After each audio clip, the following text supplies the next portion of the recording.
Hey, Gist fams, and welcome back to Oba's Trending Gist. Today, we are diving deep into a recent statement that has sparked a lot of conversation across Nigeria. We are talking about a comment made by Dr. Daniel Bwala, the special advisor on policy communications to President Bola Tinubu regarding Lagos State and his subsequent clarification. This issue has touched on the identity, economic importance, and how we talk about our diverse nation.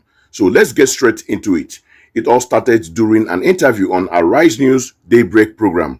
Dr. Bwala was discussing various economic issues and touched upon the importance of Lagos State.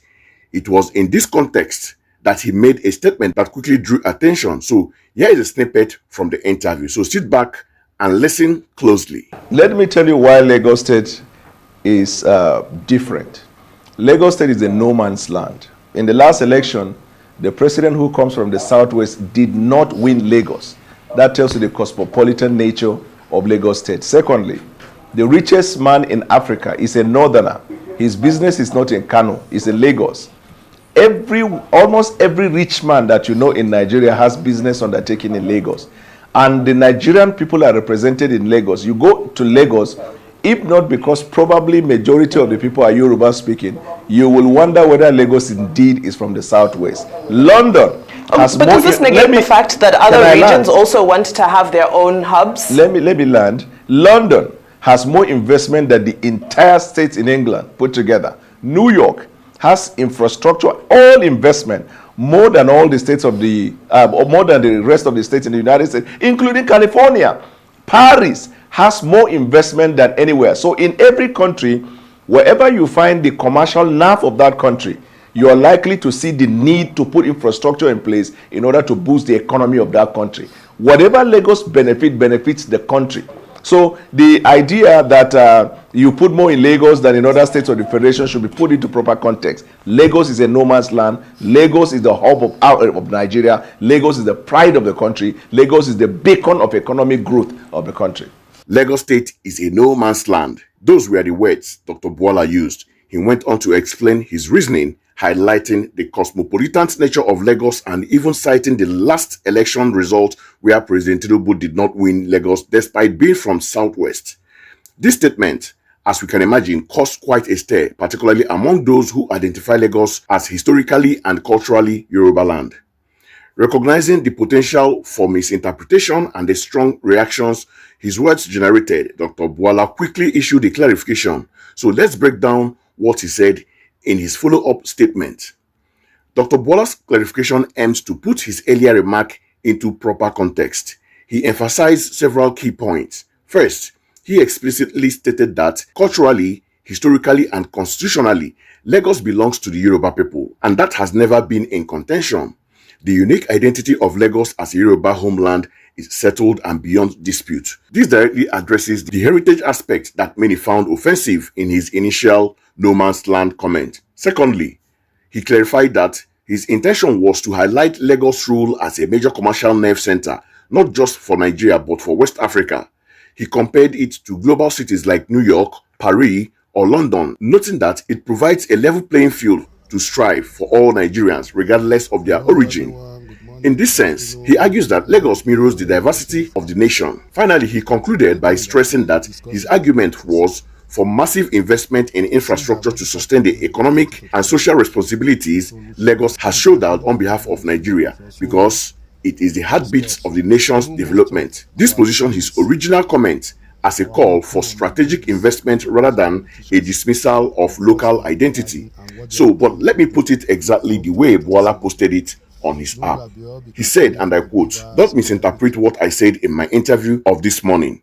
Culturally, historically, and constitutionally, Lagos belongs to Yoruba people, and that has never been in contention.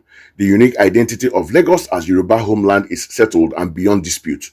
What I emphasized was the special place Lagos occupies in Nigeria and indeed West Africa. A city that much, like New York, Paris, or London, serves as the commercial nerve center of our country.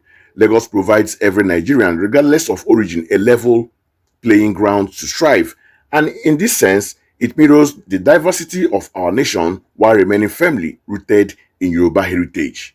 My argument was therefore, and justifiably so, For massive investment in infrastructure to sustain the economic and social responsibility, Lagos has showed that on behalf of Nigeria.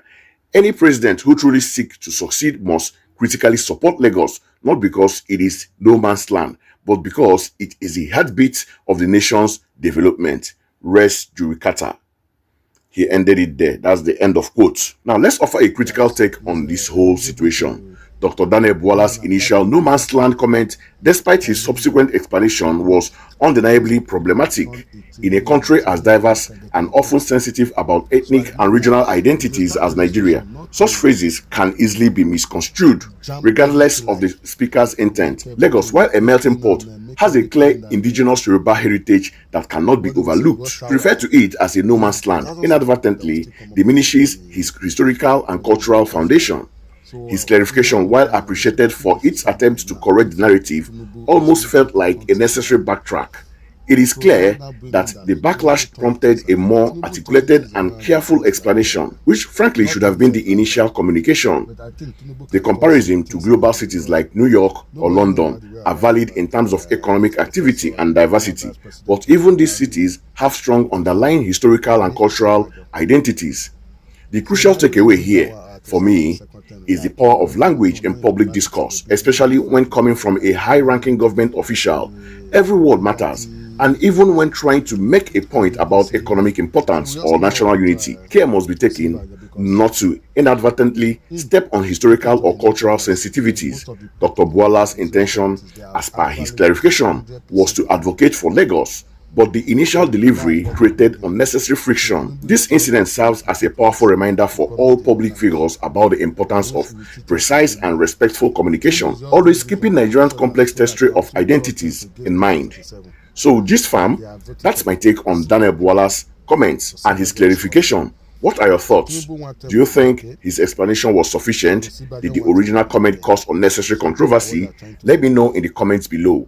Don't forget to like this video, subscribe to Obas Trending Gist, and hit that notification bell so you don't miss out on our next deep dive. Until next time, stay informed, stay engaged, and keep the conversation respectful.